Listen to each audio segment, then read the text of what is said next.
Radha Madhava Kunjabi Hari Madhava Kunjabi Jaya Radha Madhava Kunjabi Hari Madhava Kunjabihari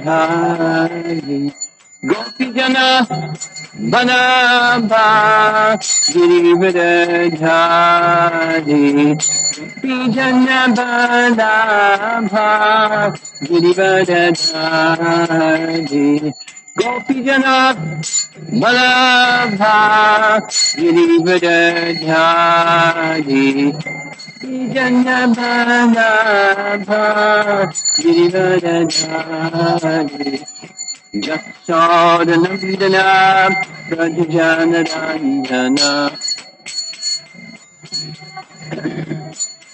Jasodanandana Prajanarandana Jamunatira Bhanam Jadi Jamunatira Bhanam Jadi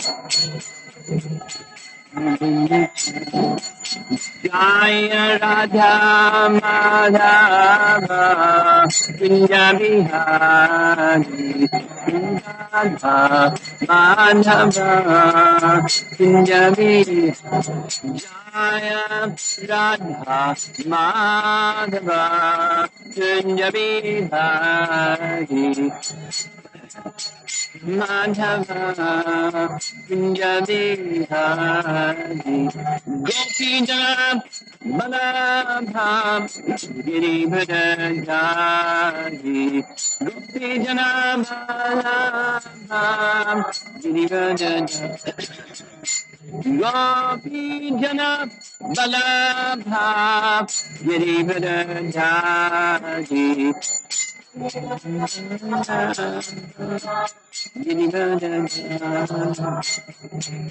Yashodanandana Brajajanarandana Yashodanandana Brajajanarandana Jamuna Tira Vanachari Jamuna Tira Vanachari Jaya Radha Madhava Kunjabihari Madhava Kunjabihari Jaya Radha Madhava Kunjabihari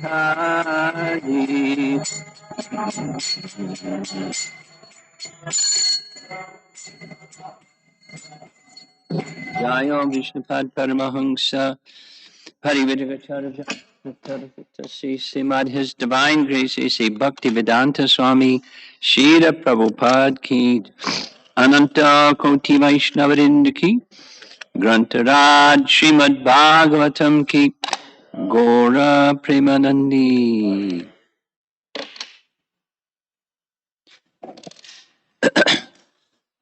Om Namo Bhagavate Vasudevaya Om Namo Bhagavate Vasudevaya Om Namo Bhagavate Vasudevaya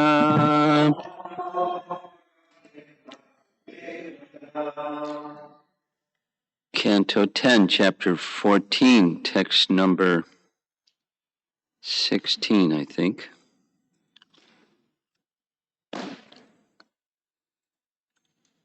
$17.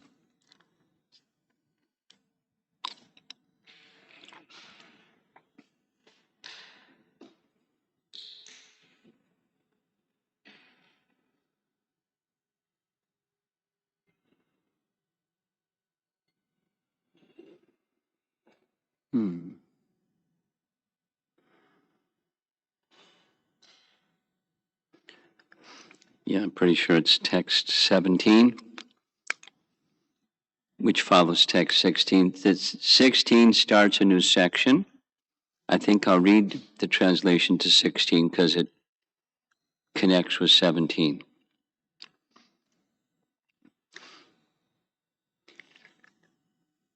This is a discussion or some teachings about the relationship between Krishna and his illusory potency Maya. My dear Lord, in this incarnation, you have proved that you are the supreme controller of Maya. Although you are now within this universe, the whole universal creation is within your transcendental body. A fact you demonstrated by exhibiting the universe within your abdomen before your mother, Yashoda. And then text 17, translation. Just as this entire universe, including you, was exhibited within your abdomen, so it is now manifested here externally in the same exact form. So there was this, is it the same or different? What is it?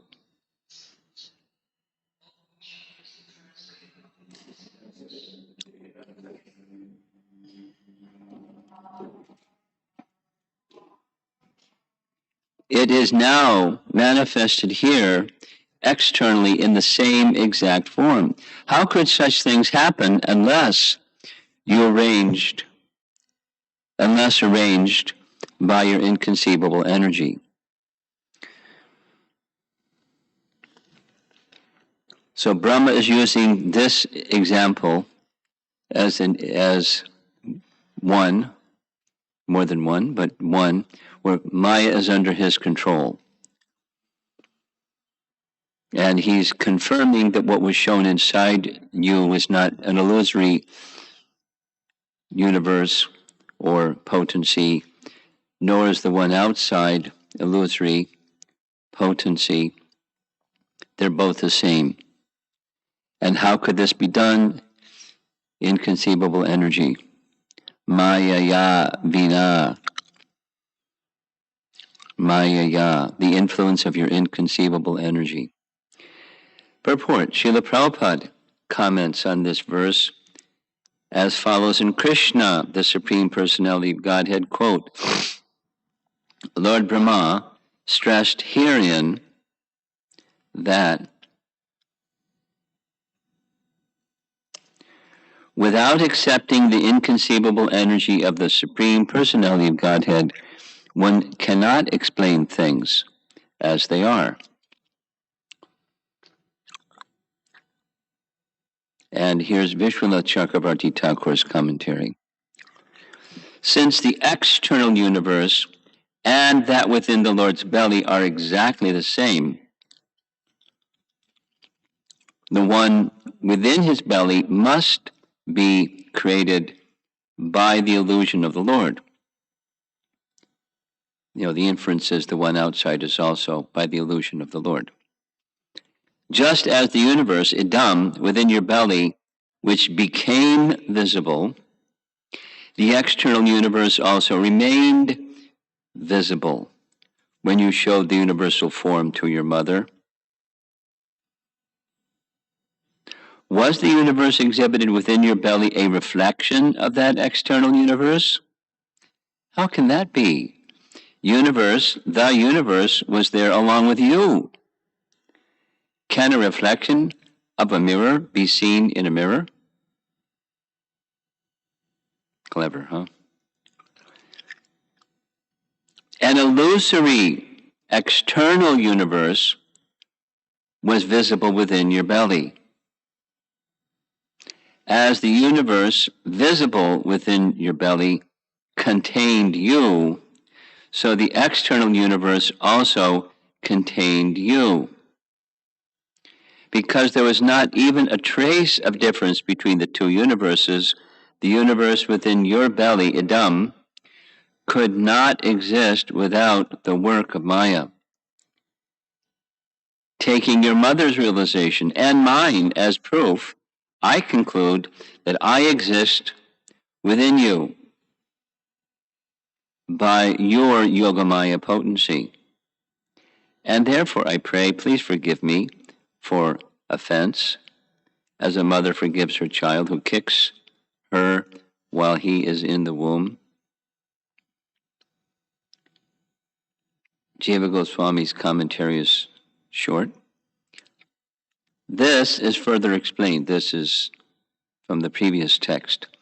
The whole universe, with its coverings, yasya, which appeared within your abdomen along with you, because meaning Mother Jasoda saw the universe and she saw herself and Krishna within the universe, or within Krishna's mouth.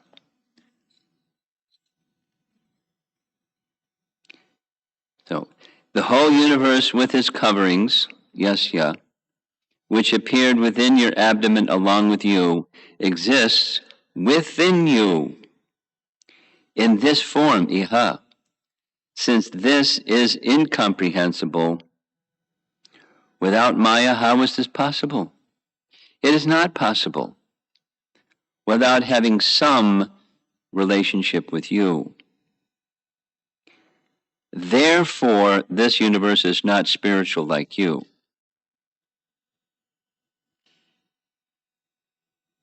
Jiva Goswami. And Sanatana Goswami's commentary reads, the whole universe appeared along with you, inside you. Quote, that can be his manifestation of Maya as a shadow, but this world is always directly experienced as true. Unquote.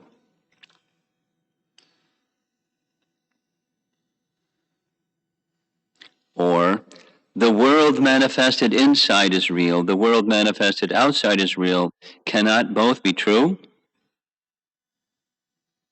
Reply. If the two forms are actually one, like an object and its reflection, then it amounts to an illusion. Or,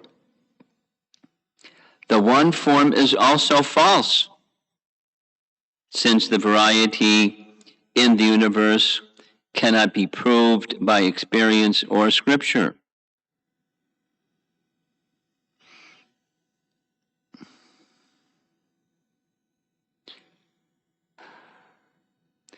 Though many varieties were said to exist,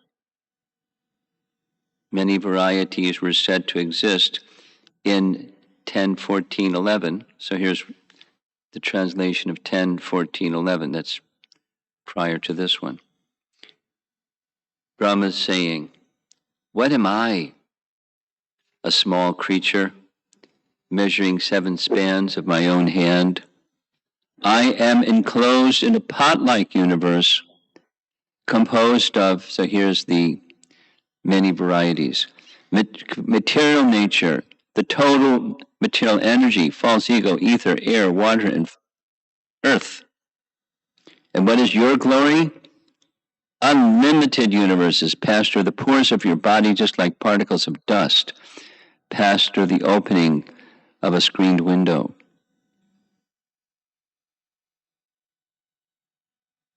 So, although many varieties were said to exist, that's, the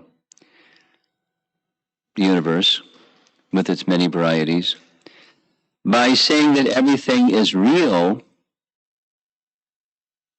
material things become equal to the Lord and his spiritual objects. That is not proper. This will also be contrary to the words of Shruti and Smriti, and contrary to the devotees' experiences of falsity in dreams and fantasies. Everything should be false. this verse replies. So I hope you've all understood what's being communicated. Is the universe false, or is it true? And what are these great authorities saying?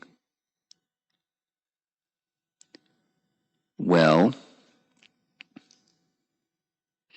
this is this is a delineation of the tattva on the teachings, the scriptural teachings on the relationship of Prakriti with the source of Prakriti.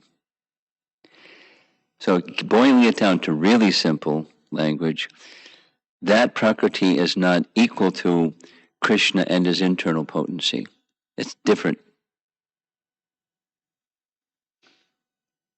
In the sense that it's different, it might be said that it's not real because Sat and Asat.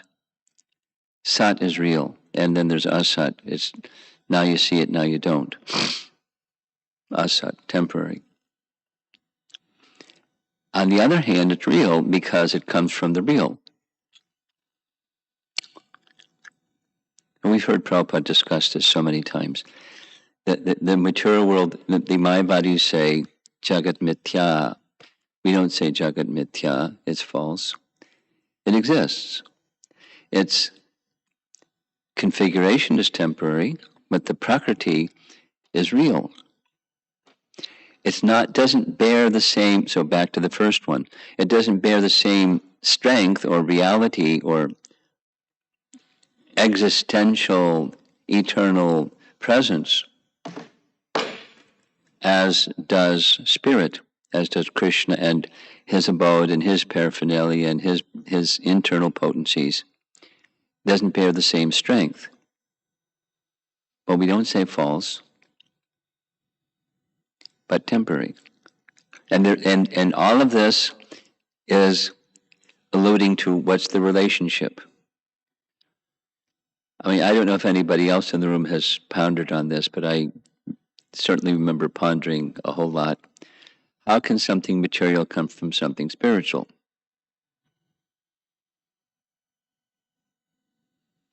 Krishna is all spiritual.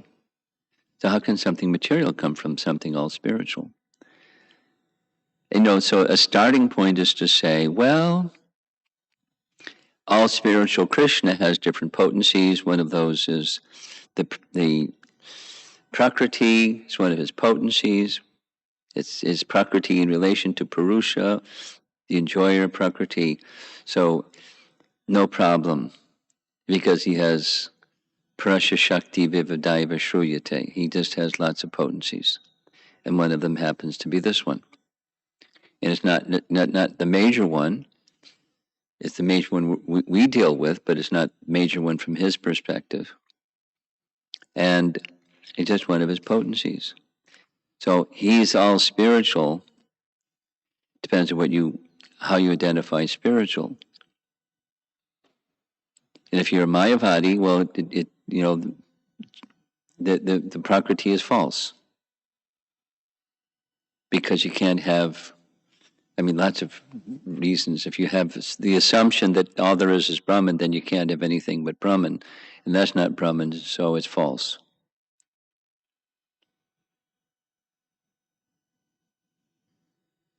You can't have Shakti and Shaktiman. It's only one thing. It's just Brahman.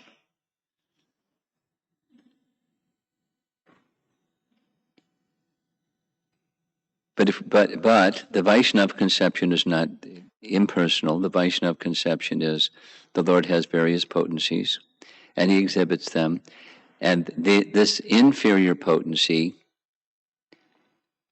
that which the universe is made up of, and everything that Mother Jasoda saw, including seeing herself and Krishna within it.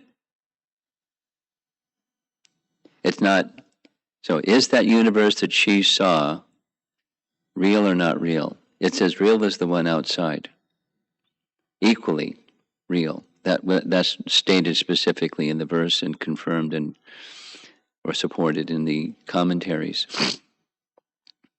Real, but temporary. And the real temporary is manifest by Maya Shakti, by the Lord's potency. So he can manifest what's the limit to how many universes he can simultaneously manifest in one space? By understanding his inconceivable potencies, and those potencies are under his control, there's no limit. No limit. Like, why only 16,108 wives with palaces and manifest forms of Krishna?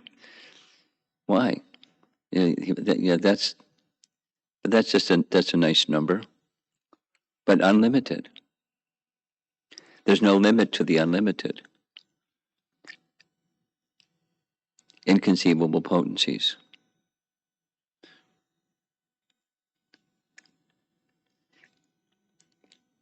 One can argue, well, that's convenient.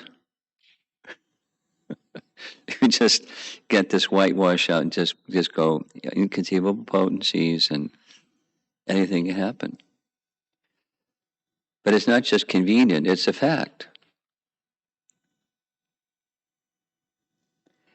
We can't just fabricate, we must not fabricate, his inconceivable potencies does this and then that and the other thing, and that's, fiction.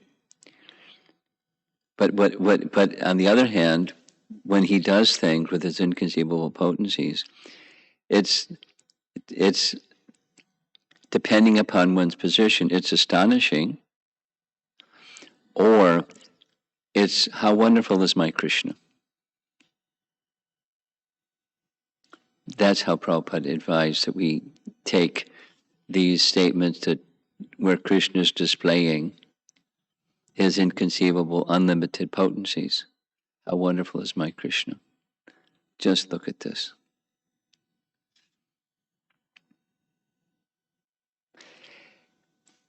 Who can be a better master than Krishna? And especially of all of his potencies, his mercy potency, his Leela potency is certainly, spectacular. And his mercy potency goes along with his Leela potency.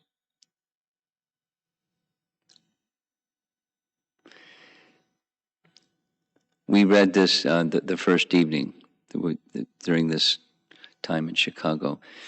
But the Bhagavan, we commonly hear Bhagavan has 6 principal bhagas, opulences. And we also heard that there's 16, and the 16 goes 8 mystic cities plus 6 bhagas makes 14, 8 plus 6. Then there's 2 more, Leela Shakti. Of course, there's no limit, but principle, and so Leela Shakti and Kripa Shakti. And it specifically said the Kripa Shakti is for others and the Leela Shakti is him. But even the Leela Shakti is for others. He is nurturing their love for him by these various activities, just as we're having here. He's nurturing the love of Brahma. He's doing a course correction for Brahma by doing what he's doing. And Brahma is responding very nicely. He gets it. Krishna's showing him mercy.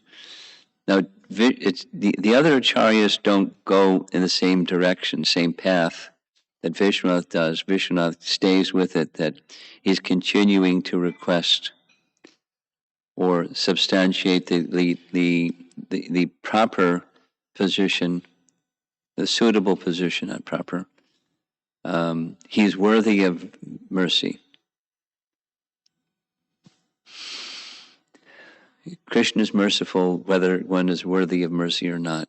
It's not like, okay, you get more mercy because you did a nice job persuading me. That's not what's going on. It's eulogy and appealing for this very special potency, just like we may appeal for Krishna's mercy. No, we don't have to do. We can argue. You don't have to do that because he's merciful. But when the heart is calling out for Krishna's mercy, the duck that quacks the loudest gets the bread. not in a self-aggrandizing or show-off or something, egocentric manner or negotiating or something like that. It's the heart is calling for mercy. Let's go to Mother Jasoda and this one pastime and the other one, the Damodar Lila. She wasn't, oh, Krishna, show me because she wasn't thinking of Krishna as the supremely opulent, all-powerful, almighty Bhagavan. She was beyond that. Her realization and her consciousness and her everything was beyond that. The commentators specifically say that, and the verses say that. The mercy that Mother Jasoda received, the Lord Brahma, Lord Shiva, even Goddess Lakshmi has not received such mercy. And the mercy received by her was this one qualification. She didn't know who he was. No, that's not our starting point. Let me just stay ignorant of who Krishna is and become Krishna Bhakta. That's not the encouragement.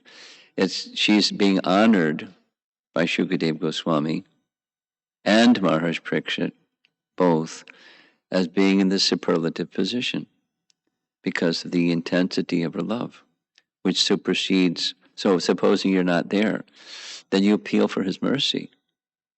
Supposing you're not a Brijbasi. Even supposing you are a Brijbasi. I really like the pastime when this giant serpent, the Vidyadhara, in the form of a serpent, was swallowing Nanda. And he was startled. His body was being swollen by this giant python. So what did he do? Called Krishna's name. The father is calling for his little boy. But he had his confidence in his son was resting upon his confidence in the words of Gargamuni. This boy will have powers like Narayan with which he will protect the residents of Vrindavan. So take good care of him. So his thoughts went to Krishna. When in danger, may your thoughts go to Krishna. And appealing, Krishna, protect me, rescue me. Now we've been discussing the protection that Brahma is asking for, the forgiveness, is the removal of the obstacle of his forgetfulness, and in the form of challenging and pride and thinking highly of himself. I'm the creator of the universe, look at me. He wants to become freed from that. He wanted to become freed from that even before he created the universe.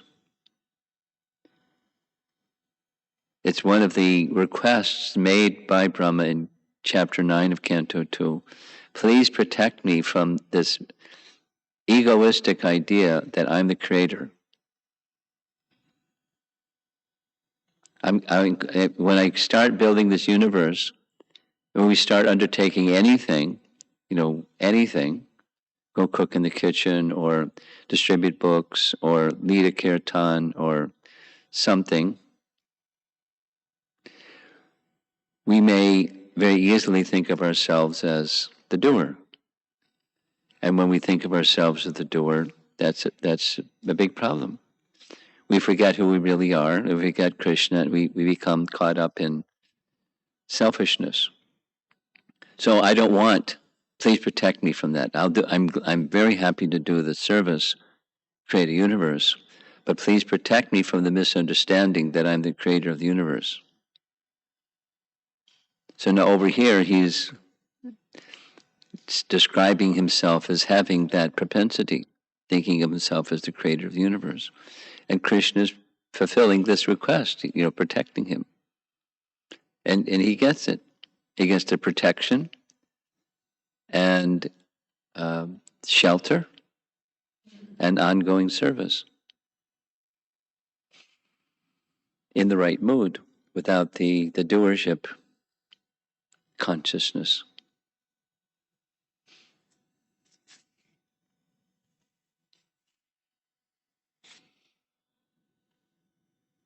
Okay, let's see if there's some discussion. It's 8 o'clock.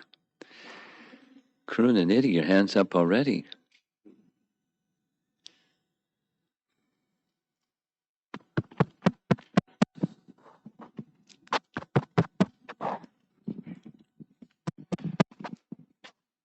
Don't break it.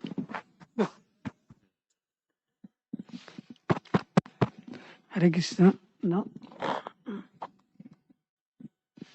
Go ahead, start speaking. Okay, you're on. Go ahead. Hare Krishna Maharaj, I was thinking that in relation to what you said, that verse, Ahamivasam Ivagre, that Chatusloka, past sloka of Chatusloka. There, Brahma is praying, and Krishna is telling that I was present before and I am present now and I will present in future. Ahamivasam Evagre, that one? Yeah, okay. Yes, in that verse, there is a confusion. I got that like Sat and Asat, that Asat is the effect. Asat is the cause and Sat is the effect. So that I don't understand. Please can you explain? Translate? Yeah.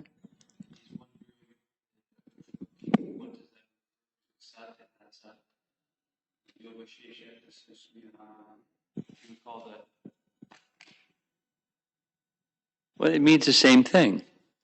The existent and eternally existing and temporary. Asat means temporary. Asat is the cause and Sat is the effect. So that cause and effect, how it is? No, I'm confused. Can you explain? Or cause is what? Sat or Asat?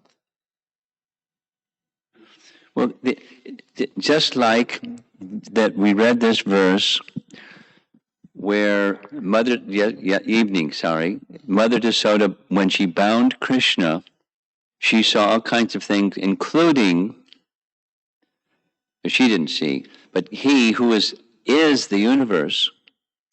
Now that's the oneness, not the difference. But so Krishna, within Krishna is everything, including Sat and Asat.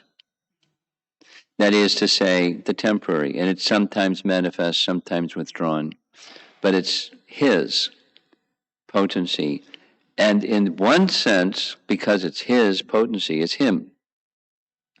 In another sense, it's not him because the potency is not the source of the potency. So that's the meaning, temporary. Both the permanent and the temporary are within Krishna, Sat Asat. Is that okay? But what?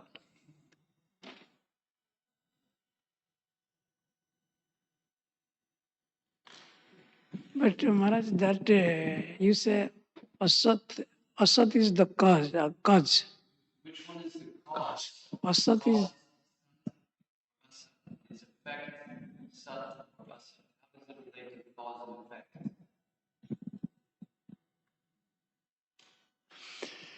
But I think I remember in translation it is stated in that Asat is the effect.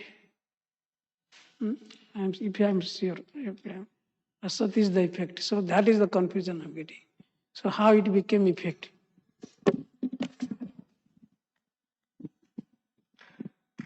I thought I answered your question, but you think I didn't answer you. What's the verse? What's the verse number? 36, I think, in the church chapter 36. What? 33, 293. This is the Ahamivasam Evagre.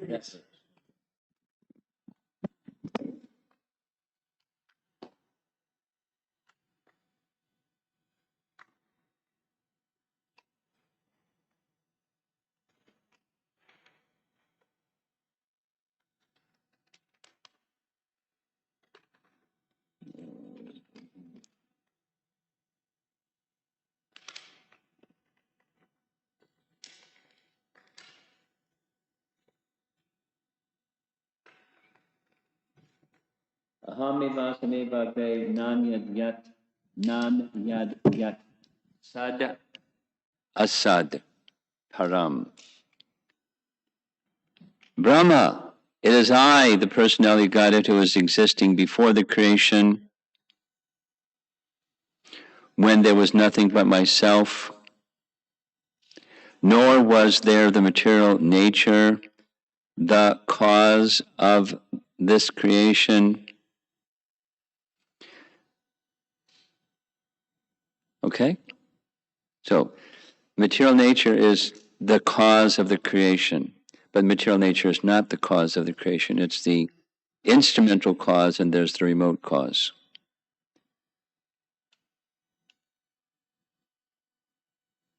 So, Sat, the effect, Asat, the cause. It sounds like reversal, isn't it? Yeah. But that's not how this is Prabhupada's translation. It's not how it appears in the translation. I, the personality of Godhead, who was existing before the creation, when there was nothing but myself, nor was there the material nature, the cause of this creation.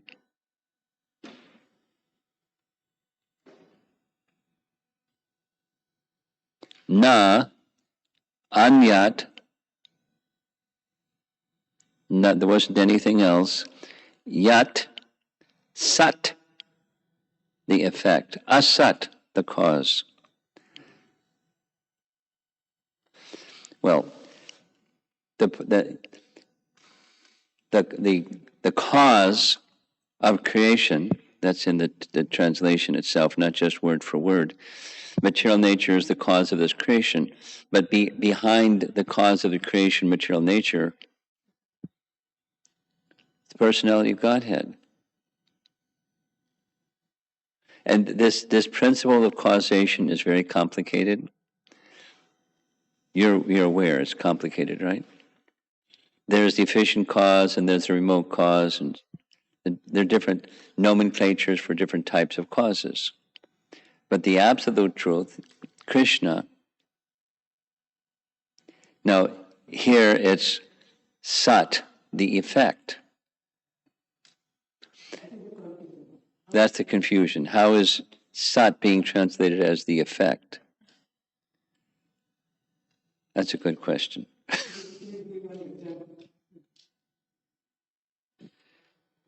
That's how he's translated in the word for word.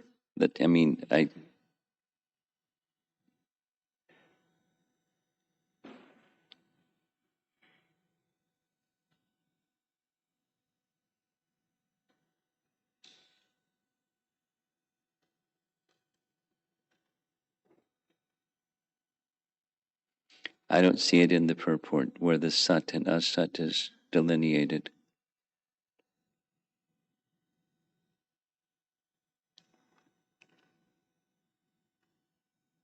I don't have an answer. Why, it boils down to why is the word Sat translated as the effect? Anybody in the room have a suggestion?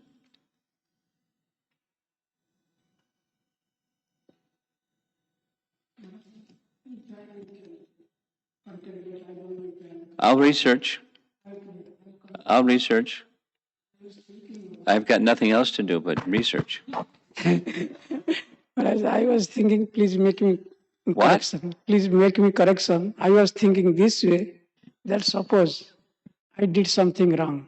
You did something wrong. Suppose I did something wrong. Supposing you did something wrong. Yeah, Of course, you wouldn't do anything yeah, wrong. I cheated somebody, or I stole something. So the result is outing. That means I have to be imprisoned. So that means the result is it's definitely will happen. So in that sense, if I am correct, that means it is definitely Sat. Sat means it is going to affect. Chayanishta, you're absorbing your little device there, but I'm going to need your help. then that means what I did is the cause. That is what is asat. Because something I did wrong, so that is asat. That is the cause. So what is outing for me, Prarabdha, whatever you say, nectar of devotion. So that means he is waiting for me. That means in due course, I have to face the problem or I have to get the result. So in that sense, it is sat. Sat means definitely. Is it like that?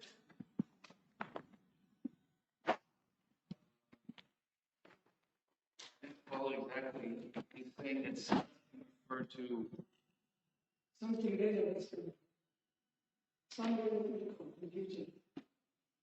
Because I didn't catch. no, Very sorry. I did some mistake now. Like reason I put that. So I did now. So after that is the cause. Because I did something wrong. Then in due course of time, the result is out for my sinful activity. So that is the effect. The effect means that the sub was definitely. Like Lord Krishna is absolute truth.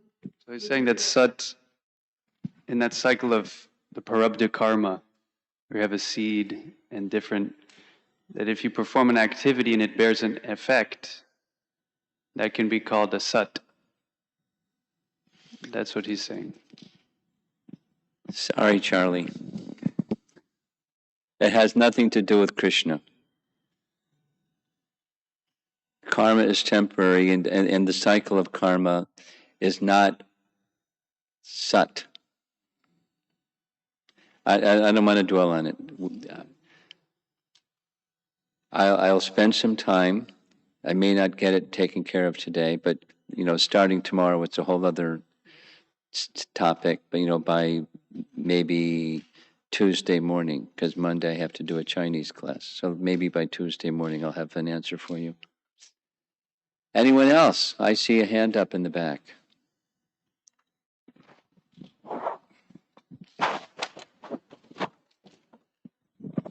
Thank you, Maharaj. There's a verse or a quote in the Yajur Veda that says, Yat Pinde Tad Pramamande, which means that everything that is in the Everything what? that is in the macrocosmos is within the microcosmos, which is our body. There's a correlation between the microcosmos and the microcosmos. Yes. Is it kind of like the same? Is it a related? That same. Not kind of the same. It is the same. What's the relation between the universe and the source of the universe? There's a correlation. It's his energy under his control. It's the micro is the source of the macro. Or you can see within, because he's the macro, because within him is everything. And whatever is outside is within him. Or it can't be outside. Because it has to come from him. He's the source. So yeah, same idea, same idea. Expressed, in different language. Yeah. Others? Yes. Gurmash, this question is related to application on the Trinada Pisuni chain. Take the mask down. So, This question is related to. It seems the application is way far, where I'm trying to come to the stage, fight or flight, to where I'm getting to know just responding to the situations. And getting to know what? responding to the situation instead of fight or flight, and what to think of applying Trunada Pisunicena. Seems very far goal. Very far what? The goal is very far from where I stand right now. I'm listening. So your lecture on initiation to the Houston devotees, where you mentioned to receive the fullness of the holy name, one has to string this to the neck and apply. You have to do that. One has to string this verse, Trunadapi Sunichena, to the neck and apply to receive the fullness of the holy name. My question is, this is where I stand, and the goal is so far. Kind of feels not motivated so much. Not what? Not motivated. Am I going to get there even? Throw in the towel. But however long it takes to get there, that's where they go. And the good news is, you know what the good news is. Krishna is very merciful.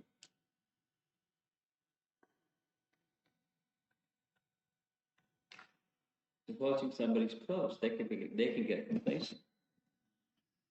Supposing somebody's in the middle. Supposing somebody's, behind, further down than the middle. So supposing all kinds of, supposing somebody's in hell. Krishna looks equally upon, and Krishna will help corresponding. And if I'm far away, I'm reaping the fruits of my past misdeeds, and here I am. But I don't want to stay here. I could throw in the towel and just, go down further. That's an option. But I want to go further. So I have to make effort and need, an extra dose of mercy. Krishna, give me an extra dose of mercy. Or Lord Chaitanya, you're Patita Pavana, and I'm candidate number 1. Oh, Lord Nityananda. Oh, Lord Chaitanya. Like that. Thank you, Guru Maharaj. Okay.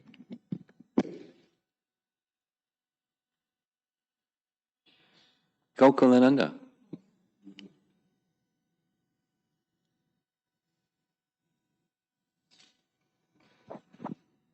My question is not specifically related to the topic of today. I'm ready. Okay. In the verse in Bhagavad Gita, chapter 10, text 9, Tesham Shatata Yuktanam, Vajatam Priti Purvakam, that word Priti, Prabhupada translate as devotion in ecstasy. And so my question is, why if someone is in ecstasis, in love of God, why he needs buddhi? Why he? Why the devotee will need because the verse then continues that. Yeah, when he gets to the Priti stage, then why what? Yeah, why you need buddhi? Because Krishna is saying that to those who worship me with love and devotion, I give buddhi. So some people who are more in the impersonalist side, they use that verse to say that jnana, they translate buddhi as jnana, and make the case that when you have love for God, you still need jnana. And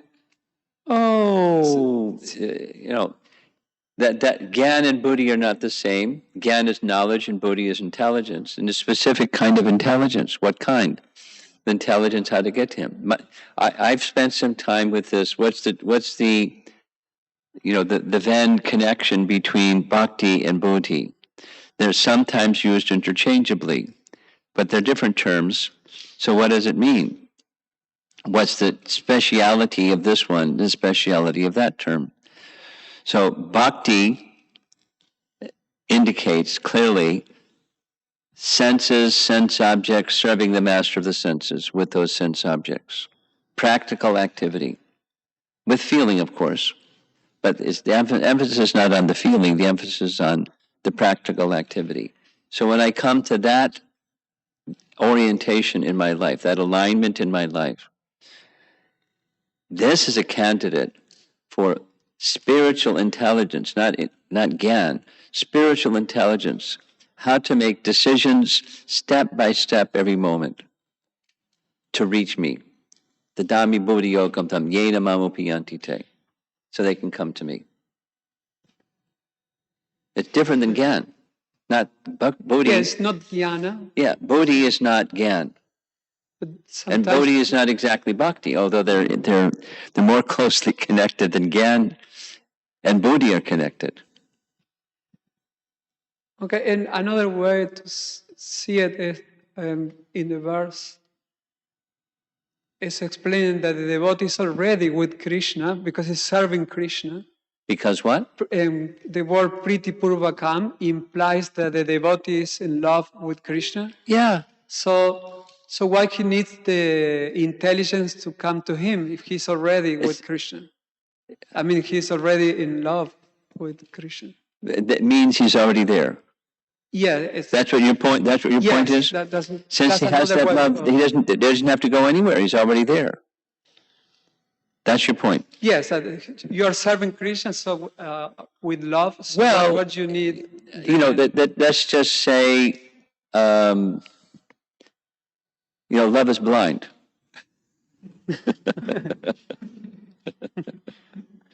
So I may, when someone actually has Priti Purvakam, Krishna guides them so they don't go into the ditch.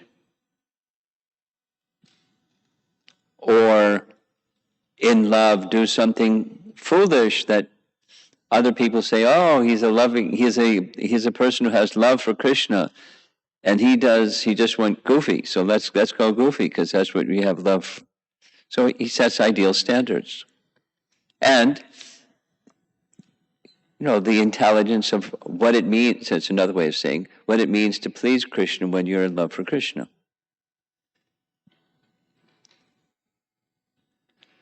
Like, a thought that's coming to mind is when Prabhupada went to Jhansi and formed the League of Devotees, and there were some ladies that wanted to give him some land and help him start.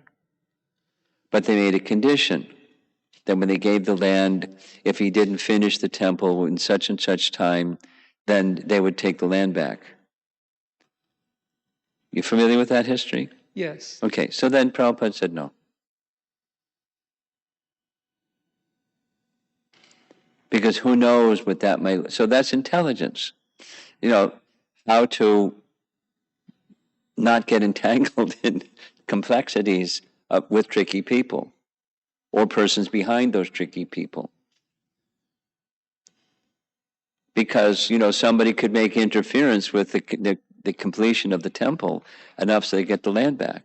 Or whatever, who knows what. So no conditions.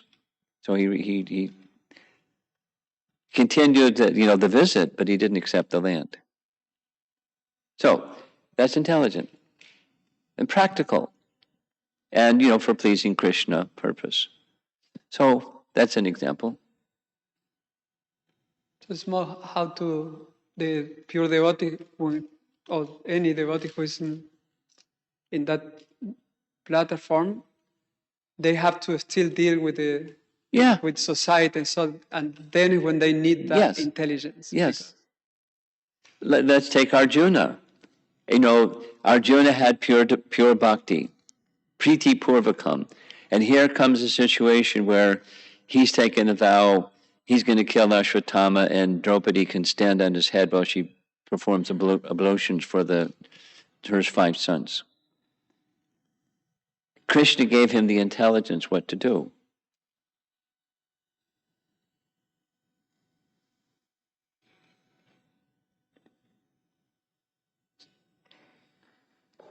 Okay? Etc. Etc. Etc. I mean, here's one that I happen to know about. Very uniquely, Prabhupada formed 2 BBTs, one in Bombay, one in Los the attorney that performed the Bhaktivedanta Book Trust for Prabhupada in Los Angeles was interviewed later by the BBT to make sure they understood what was the intention of the founder. And her comment was, "I've never had a client in my whole career that was as clear as he was what he wanted." And there was an advantage that's played in his favor, that he's the author, and they have title to his intellectual property. There's laws in India that are different than the laws in America, laws in America different than laws in India. And they both have title to his intellectual property, book trust. So, that's intelligence. Priti Purvakam, person is given intelligence. You follow? It's practical dealing with the world, yes. But, it's supposing even in Krishna Loka or Krishna's pastimes.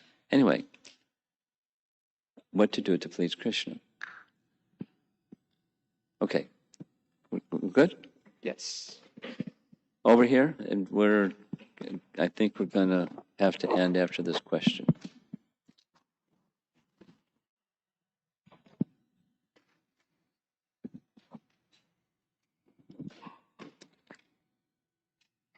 Wow. Go for it. So if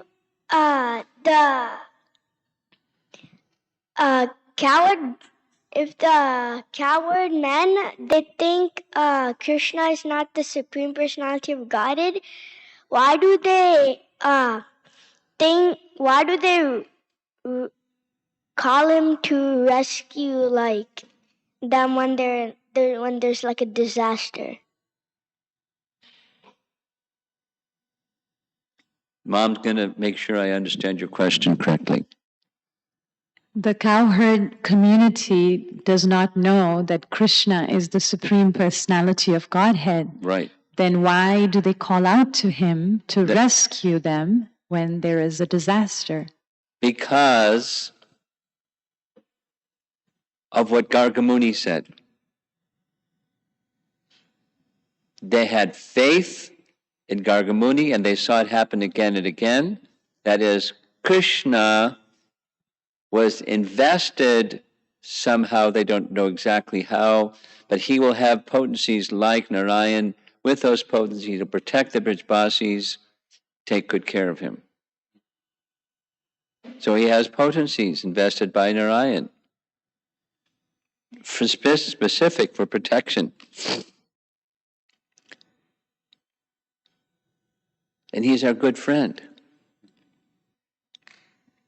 They don't even have to call out for him. Like, I'm sure you've read it many times. When the cowherd boys saw Aghasura, they're like having a blast.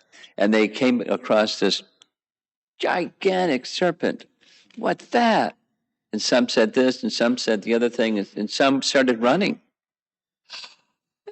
It's going to try to kill us. And they said, no, look, Krishna's always protected us. We're curious. Let's go check it out. Let's go explore. So off they went into the mouth of Aghasura. Not calling out, Krishna, protect us. They just, he's our friend.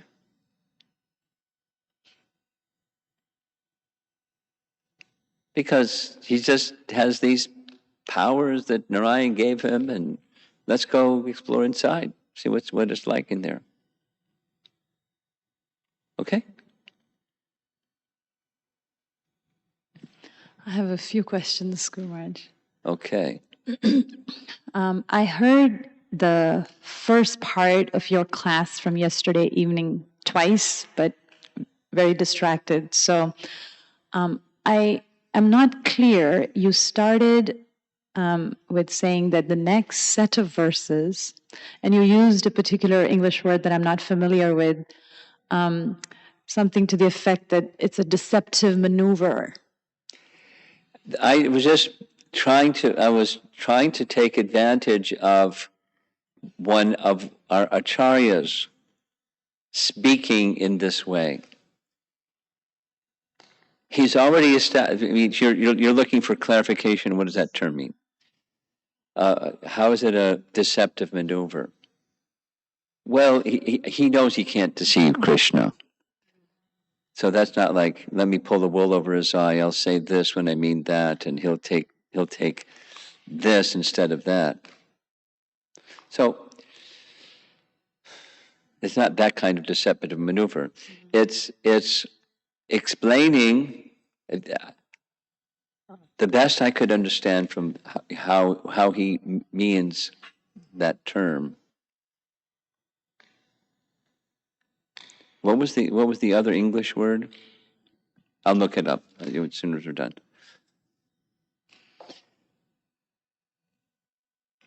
He's already established. Now he's doing it backwards.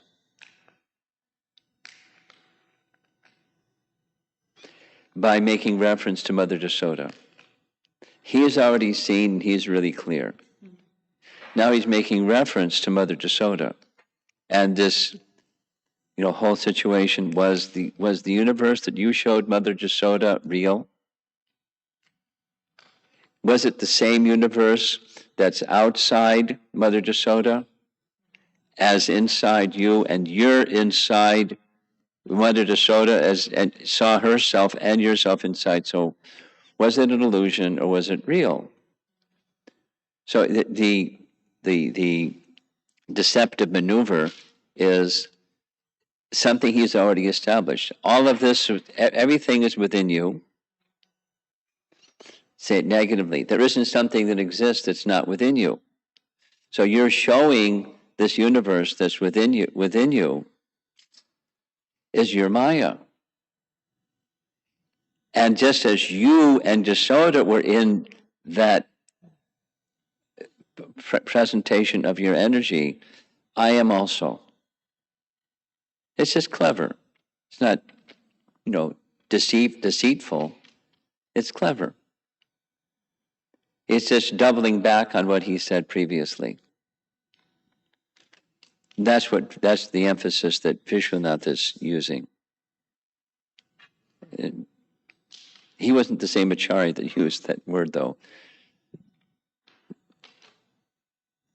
Okay, second.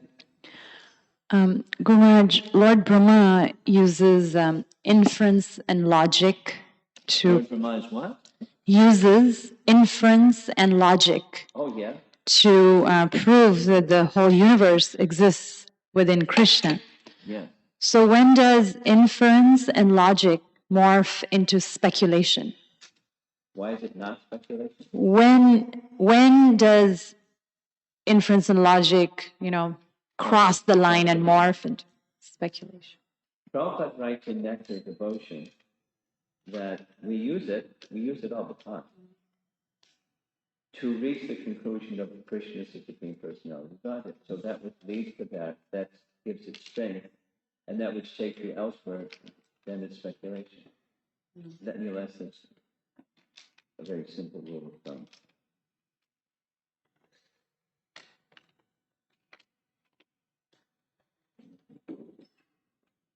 Okay, artifice. Yes. So here's how it's used. Jiva Goswami commentary writes, your expansion was not in the water. Your expansion, not you, but your expansion was not in the water and was not the embodiment of the universe. You are the example of this. In 3 verses, Brahma explains that Krishna is the supreme form using artifice. And I just added the deceptive maneuver because that's the dictionary definition of artifice. Now, I don't know what Jiva Goswami's word was in Sanskrit that was translated by Bhanu Swami as artifice. Deceptive maneuver. So, there's direct, and then there's indirect logic reason. You have something? Okay. Prabhupada ki. Thanks.